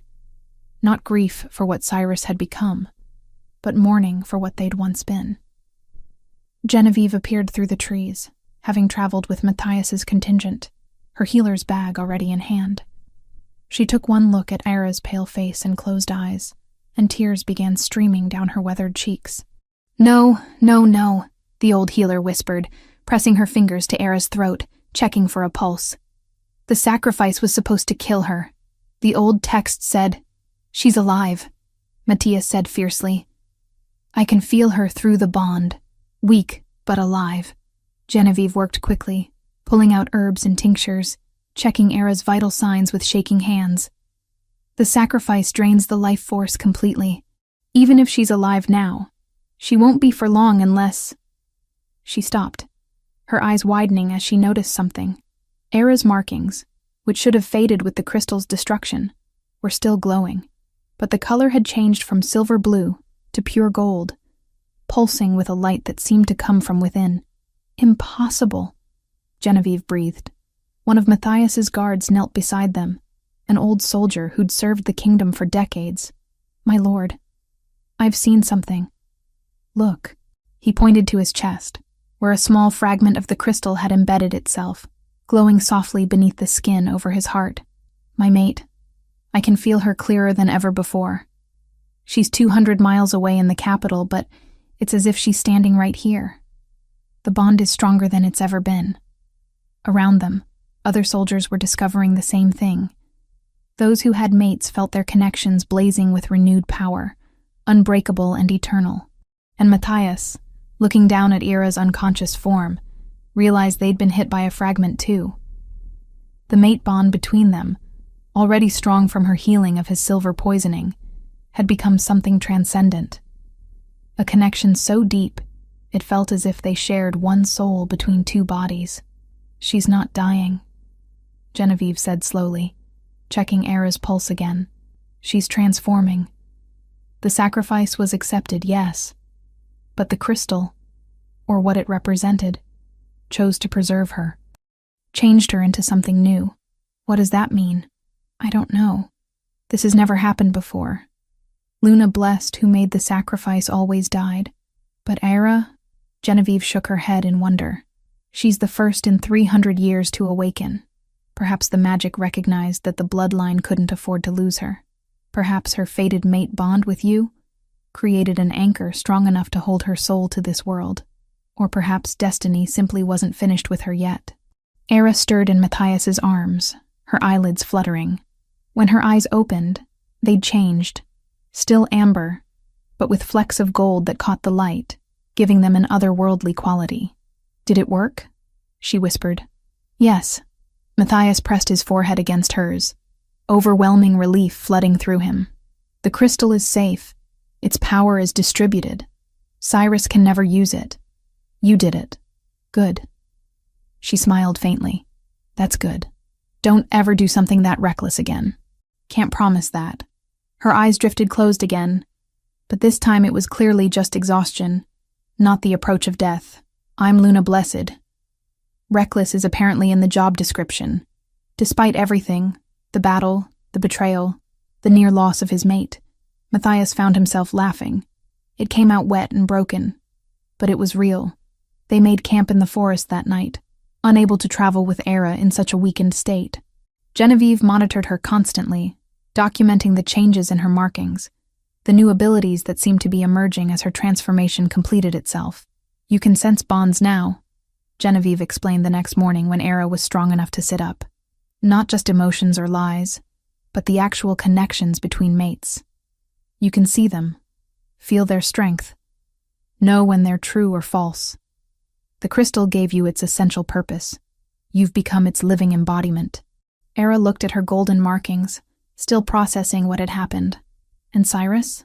Dead, Matthias said quietly, buried under the ruins, his wolf destroyed by the crystal's rejection. Even if he survived the collapse, he's no longer a shifter. He's broken. The words carried weight. Not satisfaction, but acknowledgement of a terrible necessity. Matthias had lost his brother twice. Once to ambition, once to death. The grief would take time to process. Over the next 2 days, they made their way slowly back toward the capital. Word had already spread of what happened. Fragments of the crystal had reached every corner of the kingdom, and people were discovering the strengthened bonds, the unbreakable connections between true mates. Some called it a miracle. Others called it the Luna Blessed's gift. All agreed that something fundamental had changed, that the world was different now than it had been before Era's sacrifice. When they finally reached the castle, the entire kingdom turned out to greet them. Era rode beside Matthias, no longer hidden or protected, but acknowledged as what she truly was, Luna Blessed, mate to the Alpha King, the woman who'd saved them all. The changes would come slowly, Era knew. Acceptance would take time. But as they passed through the castle gates, and she saw hope in the faces of the people who'd once called for her execution, she felt something she'd never experienced before. She felt like she belonged. Chapter 8. Golden Dawn. Era woke slowly, her consciousness surfacing like a dreamer reluctant to leave peaceful depths. Sunlight streamed through windows she recognized, the royal chambers she'd occupied during her captivity. Though the word felt wrong now. Captivity implied unwillingness, and she'd chosen to stay in the castle after their return 2 weeks ago. Chosen. That word felt powerful in ways it never had before. She sat up carefully, still learning the limits of her transformed body. The sacrifice had changed her in ways Genevieve was still cataloging. Her Luna-blessed abilities had amplified, her connection to the spiritual realm deepened, and her golden markings now pulsed with power that ebbed and flowed with the moon's cycles. But the most profound change was internal. For the first time in her 23 years, Ira felt complete, the emptiness she'd carried since childhood. That hollow space where family and belonging should have resided had been filled by something stronger than blood, purpose, choice, love. Through the mate bond, she felt Matthias in the council chambers below, working through the complicated aftermath of Cyrus's betrayal. There were nobles to reassure, alliances to rebuild, a kingdom to convince that stability could exist, even after such devastating treachery. Ira rose and dressed, choosing a gown of deep green that Genevieve had commissioned for her, clothing appropriate for a Luna-blessed who would soon be acknowledged as the Alpha King's mate. The official bonding ceremony was scheduled for 3 months hence, giving the kingdom time to adjust to the revelation that their ruler had found his fated mate in the woman once condemned for murder. A knock at the door interrupted her preparations. "Enter," she called. Genevieve swept in, carrying her ever-present healer's bag, and wearing an expression of barely contained excitement. "Good. You're awake. I have news. Good news, I hope. The best." Genevieve set her bag down and pulled out a leather-bound journal. "I've been researching your transformation, comparing it to every text we have on Luna-blessed history. And I've found something extraordinary." Era sat, gesturing for the older woman to continue. "The sacrifice you made wasn't just accepted. It was honored. The crystal recognized that the Luna-blessed bloodline had been reduced to just 2 living souls, you and me. It couldn't afford to lose you, not when the gift had only just begun to re-emerge in the world." Genevieve opened the journal to a page covered in cramped handwriting. "So, it changed the nature of the sacrifice. Instead of taking your life, it transformed you into something more, a living repository of its power. You're not just Luna-blessed anymore, Era. You're the keeper of bonds." "What does that mean?" "It means you can do more than sense mate bonds. You can strengthen them, help heal relationships that have been damaged, guide those who've lost their mates through grief. The crystal's essential purpose, to protect and nurture the connections between souls. That's yours now." Genevieve's eyes shone with tears. "You've become exactly what the world needs." Ira absorbed this slowly, feeling the truth of it resonate through her transformed nature. Over the past 2 weeks, she'd noticed her abilities evolving.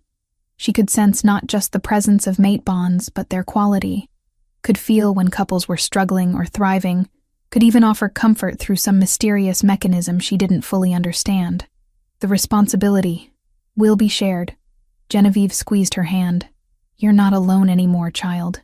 You have Matthias, you have me, and soon you'll have others. I've already received word that 3 young women in the outer territories have manifested Luna-blessed markings since the crystal's power dispersed. The bloodline is awakening again." Hope bloomed in Era's chest. "Truly, truly, we can rebuild what was lost. Create a new order dedicated not to hiding, but to serving. Train these young ones to use their gifts without fear." Genevieve's expression turned serious. "But first, we need to solidify your position here. There are still nobles who question whether someone of your background should stand beside the Alpha King." "I was a kitchen servant falsely accused of murder," Era said dryly. "I can see why they might have concerns. You're Luna-blessed, mate to the Alpha King, and the woman who saved this kingdom from a tyrant's ambition. They'll accept you because they have no choice, but we can make them embrace you through action." Genevieve stood. "Which is why I'm suggesting you establish formal audiences. Let people come to you with their problems, their questions about mate bonds, their requests for guidance. Show them that Luna Blessed exists to help, not to hoard power." It was a good idea, a necessary one. Era nodded slowly. "I'll speak with Matthias about setting it up." After Genevieve left, Era made her way to the council chambers. Guards nodded respectfully as she passed, no longer watching her as a prisoner, but acknowledging her as the Alpha King's chosen mate. The shift in attitude had been gradual, but unmistakable. She found Matthias exactly where she'd sensed him, standing before a large map of the kingdom, with several advisors clustered around. He looked up when she entered, and something in his expression softened. "My lords, we'll continue this afternoon," he said, dismissing the advisors with a gesture. When they were alone, Matthias crossed to her and pulled her into an embrace. Through the bond, Era felt his exhaustion, his lingering grief for the brother he'd lost, but also his gratitude for her presence. "Genevieve told me about the new Luna Blessed emerging," she said quietly. "Good news travels fast." Matthias stepped back, but kept his hands on her arms. "The council wants to meet them, evaluate whether they pose any threat. They're children awakening to powers they don't understand. They need guidance, not evaluation." "I know, which is why I've already told the council that all Luna Blessed will be under your direct protection. They'll answer to you, train with you, learn from you." Matthias smiled faintly. "I may have also suggested that anyone who threatens them will answer to me personally." Era found herself smiling back. That must have gone over well, about as well as expected. "But they'll adapt. They always do." His expression grew more serious. "There's something else. We've received word about Cyrus." Era's smile faded. "He survived?" "Barely. He was pulled from the ruins by some of his remaining loyalists. But Era, he's broken. His mind is fragmented, his wolf destroyed. He can't shift, can barely speak coherently. The healers say he'll live, but he'll never be what he was. What will you do with him?" Matthias was silent for a long moment, the weight of the decision evident in his eyes. "Exile. Permanent banishment to the furthest reaches of the kingdom, under guard, with no possibility of return. He'll live out whatever remains of his life knowing he lost everything. His power, his position, his purpose. Death would be kinder, but I want him to remember what his ambition cost. It was a harsh sentence, born of betrayal and grief, but Ira couldn't argue with it. Cyrus had murdered Jasper, tried to kill Matthias, would have destroyed the kingdom to serve his own ambitions. He deserved no mercy. "When?" she asked. "He leaves tomorrow." Matthias's voice was hollow. "I won't see him off. I can't." Era wrapped her arms around him, offering silent comfort through the bond. Some wounds would take years to heal, if they ever truly did. The next 3 months passed in a blur of activity. Era established her audiences as Genevieve had suggested, meeting with couples struggling in their relationships, with individuals searching for their fated mates, with families torn apart by old grievances. Her golden markings would glow as she listened, as she sensed the bonds between souls and offered guidance drawn from instinct and the crystal's lingering wisdom. Word spread quickly. The Luna Blessed who'd saved the kingdom was using her gifts to heal it, one relationship at a time. People who'd once called for her execution now sought her blessing.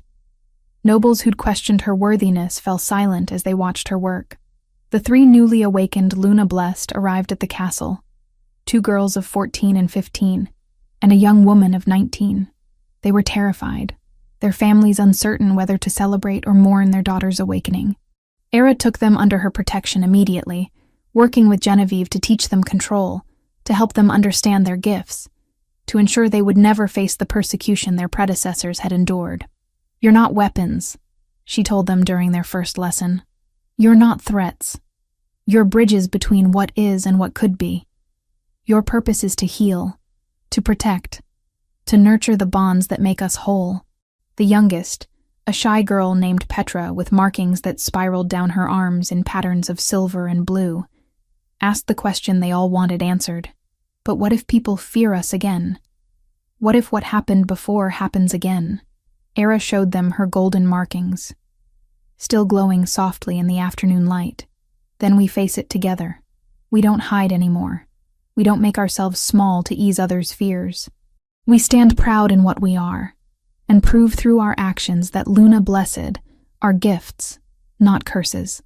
On the night before the bonding ceremony, Era stood alone in the castle gardens, looking up at the full moon.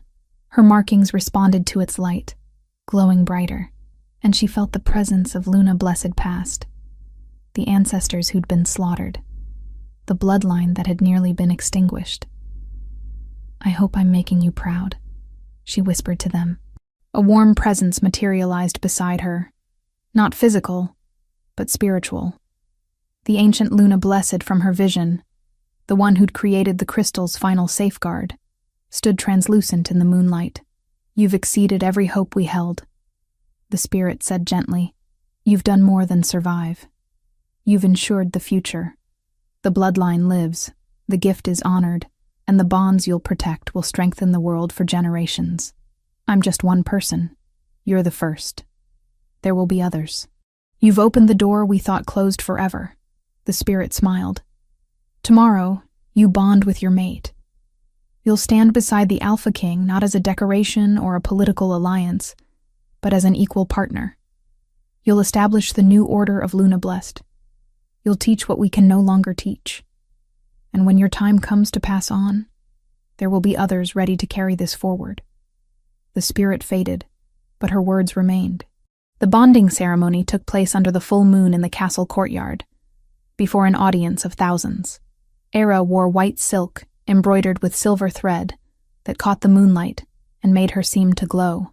Her golden markings were on full display, no longer hidden or feared, but celebrated.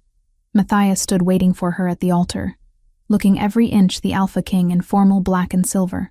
But when their eyes met, Era saw past the crown and the title to the man beneath, the one who'd saved her life, who'd believed in her innocence, who'd become her partner in rebuilding what had been broken. The bonding ritual was ancient, words spoken in the old tongue that Era now understood through her Luna Blessed nature. They exchanged vows, marking each other with ceremonial silver that would leave permanent symbols. A wolf for Era, a moon for Matthias, visible proof of their eternal connection. When the ritual concluded, and Matthias kissed her before the assembled kingdom, the mate bond between them blazed with golden light, visible to everyone watching. Gasps and cheers erupted as people witnessed the physical manifestation of a fated mate connection. Rare, sacred, unbreakable.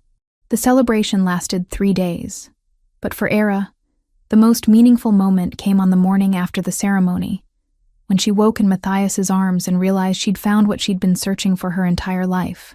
Home, family, belonging.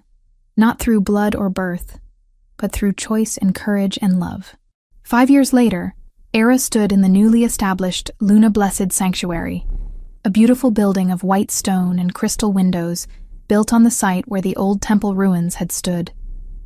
7 Luna Blessed now lived there, ranging in age from 10 to 50, all training in their gifts under Genevieve's and Era's guidance.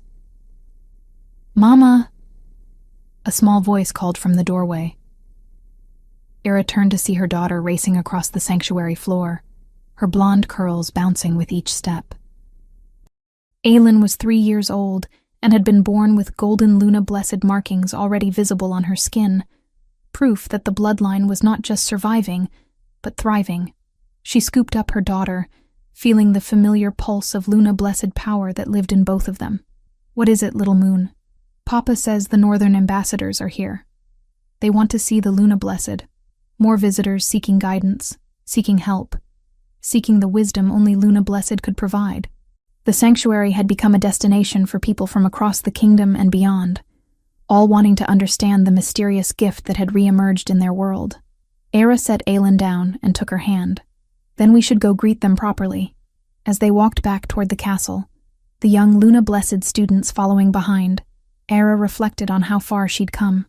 From condemned prisoner to the Alpha King's mate, from kitchen servant to keeper of bonds, from orphan to mother, teacher, protector of an ancient gift. The kingdom had been reformed. Justice systems were overhauled to prevent false accusations like the one that had nearly killed her. Luna Blessed were not just accepted, but honored. Their abilities recognized as the gifts they'd always been meant to be. An Era, once invisible and powerless, now stood at the center of it all, not because fate demanded it, but because she'd chosen to stand when she could have fallen, to fight when she could have surrendered, to sacrifice when she could have saved herself. The moonlight had revealed her truth that day on the execution platform, but she'd spent every day since proving that truth meant more than just survival. It meant changing the world.